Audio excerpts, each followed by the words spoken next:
All right, we need to talk about the properties of square roots. So I'm going to give you the first basic property. Oh, sorry, 4. It does say it up there. Nice job. Way to go. So if you take the square root of two numbers, a times b, you are allowed to break up that square root into the square root of a times the square root of b. So that's super important. So let's highlight that. Should we highlight it? If you have a highlighter, sure. All right, so let's practice with some of these. I have a couple of examples. We'll start off with a. If I take the square root of 32, there's a couple of different ways you can go. Does anyone see the first route you could take to get? There you go, the square root of 16 times 2, right? Because after all, 32 is still 16 times 2. So that's still, we haven't broken any rules yet there. So that means I can use this, which is the square root of 16 times the square root of 2, which is good news for us because this piece is a perfect square, right? What is the square root of 16? Yes, exactly. So this gives us 4 times the square root of 2, and that is the answer when you're all said and done. Not too bad, right? All right, let's make it a little more interesting here. Let's do b. What about the square root of 135? Now, you could do any two numbers that multiply to get 135. But the trick is, the best way to go is to get the largest perfect square right off the bat. So can anyone think of the largest perfect square for 100 squared 135?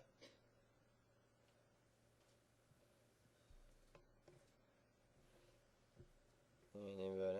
Huh? Nope. That's not a multiple of 135.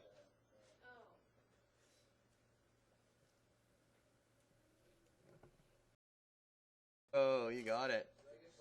Yeah, many points. It is 9 times 15. Use a calculator. That's not fair. Square root of 9. No, you can use a calculator.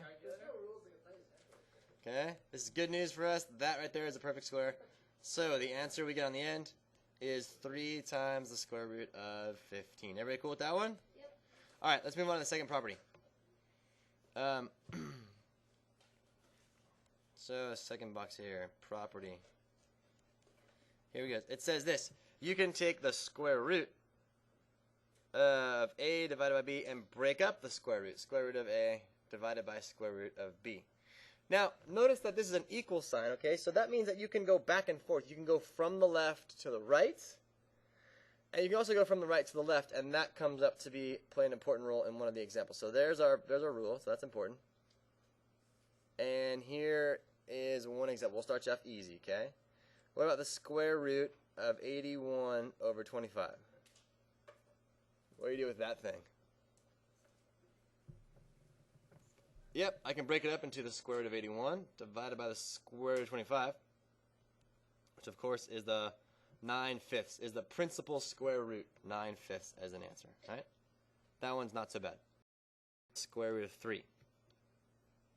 Okay, you notice on b here that it's the right side of the equation over here in the square root of a over square root of b. So I need to go backwards. So I can make this the big square root of 24/3. Now, why would I ever want to do that? So I can simplify, and how much is 24 over 3? So this is square root of 8, which is automatically 2 rad 2. So I need you to memorize whenever you see a square root of 8, always turns into a 2 rad 2. So square root of 8 is always 2 rad 2. That one comes up quite a bit. All right, and let's do the monster one. Look at this big nasty thing. So again, we're starting with the right-hand side, so we're going to work backwards here. And we're going to make that be a big giant square root of x to the 5th y all over x to the 3rd y to the 3rd. Now, let's go back to rules of exponents. That gives me the square root of x squared on top because the 5 minus 3 is 2. And then y squared on the bottom because 1 minus 3 is negative 2, so it's on the bottom. Now, what's the square root of x squared over y squared? Yeah, because I can take the square root. I can do this, right? X over y, all quantity squared. And whenever you take the square root of something squared, it gives you back just x, the something itself, right? So there you go. So there's our answer for that. All right. And by the way, as a side note here, okay, as a side note, when you take the square root of a, okay, what number is sitting right outside there? Anybody know? What number is out there when you take the square root of a? No. 2. There's actually a 2 sitting right outside there, right? Because that is the same thing as a to the 1/2 power. I'm not sure if you guys know that, but the 2 that sits out there is the same 2 that sits right in there, the 1/2 power. How many of you knew that? Yeah, okay, so how many of you know it now? Good. So, as an example, right, if on the calculator you did the square root of 9, of course you'd get 3. But if you punched in 9 to the 1/2 power, you would also get 3 on the calculator. It means the same thing. Yeah, no, they don't tell you that. All right, great. Let's go on to... So when you see the term rationalize the denominator, all that means is get the square root out of the bottom. So kind of like with negative exponents, you're not allowed to have a square root at the bottom. People get really upset and mad at you. So let's give you an example here. Let's start with a. If I did 1 divided by the square root of 5. Okay? Oh, I know what that. How can I get a radical out of the denominator where it's not supposed to be? Yes, Anna.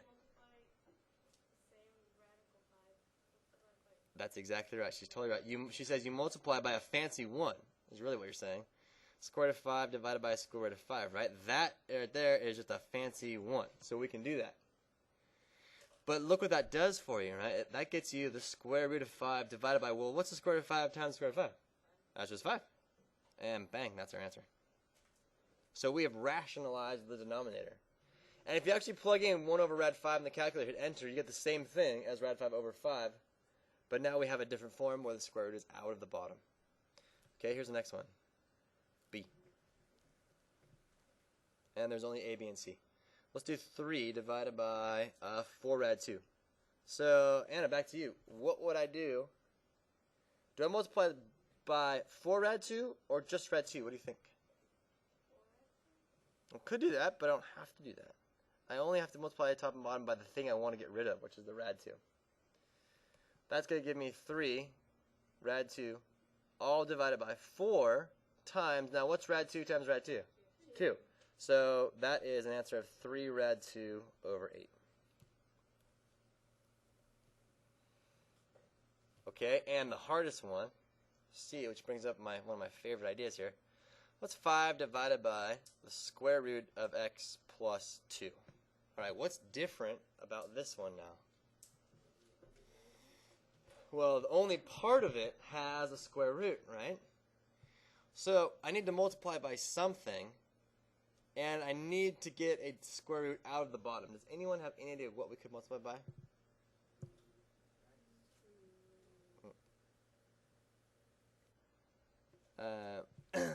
This part right here, the square root of x minus 2, is called the conjugate.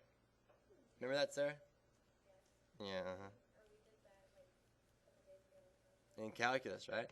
Now, the cool thing about the conjugate is that it guarantees that you'll get that square root out of the bottom. So here's what happens, right?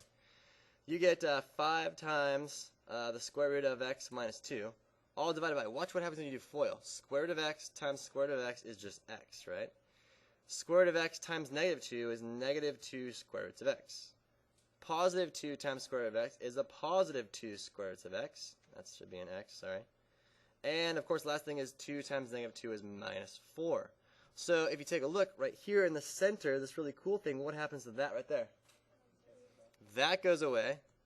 So therefore you have 5 square roots of x minus, I guess you could go 10 if you want, all divided by x minus 4. And that's your final answer. Okay? So multiplying by the conjugate allows that. So as a side note, oops, this is a highlighter. As a side note, okay, you could take, if you have the square root of x plus a, multiplied by the square root of x minus a, you're always guaranteed to get x minus a squared. So you can go straight to that. Notice that's what we have right there, the x minus the a squared, where the a was 2. So 2 squared gave me 4. Okay, you try. So it gives you this right here. Alright, so check your work and make sure that you got 5 rad 3 plus 5 rad 2. Any questions on that one, on the you try? You guys doing okay? Remember, the first one is the nth root of a times b is allowed to be the nth root of a times the nth root of b. Now this kind of looks like the very first property we did way back up here, okay? But I had a 2 out here, right? So the square root of that is the square root of that and the square root of that. Now my number can be anything I want besides a 2, okay? So it works for all those numbers. The third root, the fifth root, the sixth root, and so on and so forth. Number 2 is similar to number 1. The nth root of a over b is the nth root of a over the nth root of b. Number 3 and number 4 are super important and super weird. Okay, the nth root of a to the m is the same thing as the nth root of a, all raised to the m power, which is the same thing as a to the m over n. That's an n. Now that seems really, really weird, but it comes in very, very handy. And the last one, the scariest one of them all, the mth root of the nth root of a is equal to the m times nth root of a. So you take these two numbers, m and n, multiply them together, and you can take that root. Okay? How do you simplify the fifth root of x to the 7th? Anybody think they can do it? All right, Adrian, what do you have?